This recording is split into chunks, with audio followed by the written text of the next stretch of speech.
Greta dwi, a dwi ar yr apprenticeship cynhyrchu. Wel, dros y 12 mis diwetha, dwi wedi bod yn lot o lefydd. Nes I gychwyn efo Radio Cymru. Ro'n i'n am chydig o fisoedd jyst efo dros frecwast. Wedyn, mis Ionawr, nes I gychwyn efo'r adran newyddion. A o'n i'n gweithio fel yn yr adran MSTOs, so Multi-Skill Technical Operators.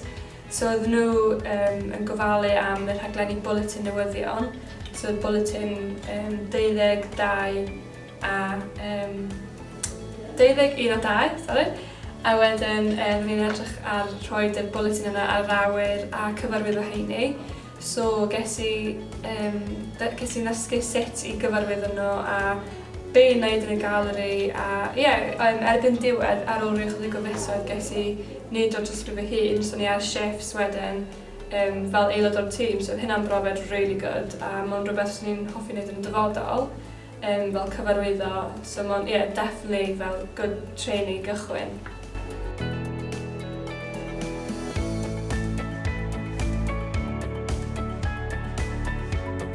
So ar ôl gweithio efo'r MSTOs, nes I am gyfnod wedyn fel external placement at Avanti.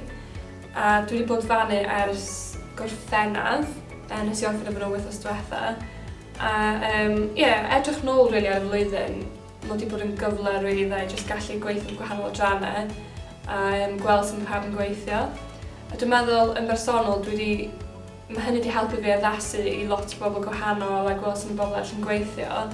A jyst gweld bod gen pawb ffordd o wneud pethau hunain ac fel dwi addasu a gweithio fel tîm, really.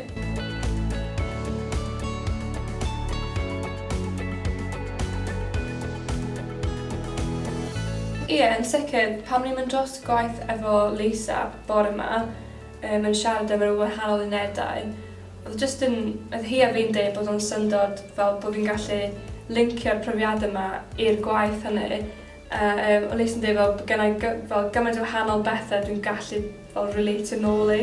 So mae jyst yn ddifyr fel pan ti'n meddwl am y questions fel actually dwi'n gwneud hyn neu fel gen ti gymaint o bethau wrach ti'n meddwl am, ti'n gallu fel rhoi fel tystiolaeth neu rhoi fel profiad fewn I hyn.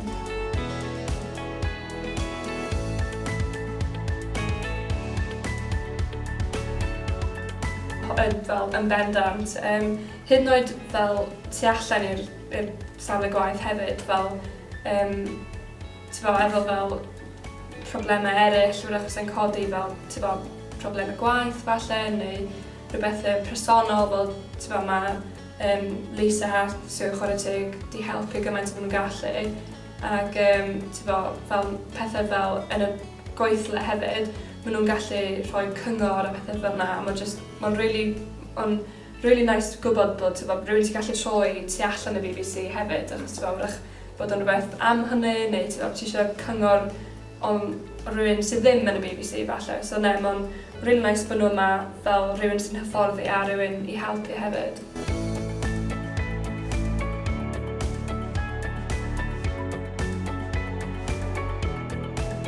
Mae hwn yn anodd. Yn bersonol I fi, swn i'n gwneud yn siŵr bod yr apprenticeship yn addas ar gyfer y teip o berson wyt ti. Dwi'n meddwl bod rhaid ti fod yn berson sy'n bardu addasu at unrhyw beth. A jyst darllen y small print hefyd, fel wneud siŵr bod hwn yn rhywbeth ti really eisiau gwneud.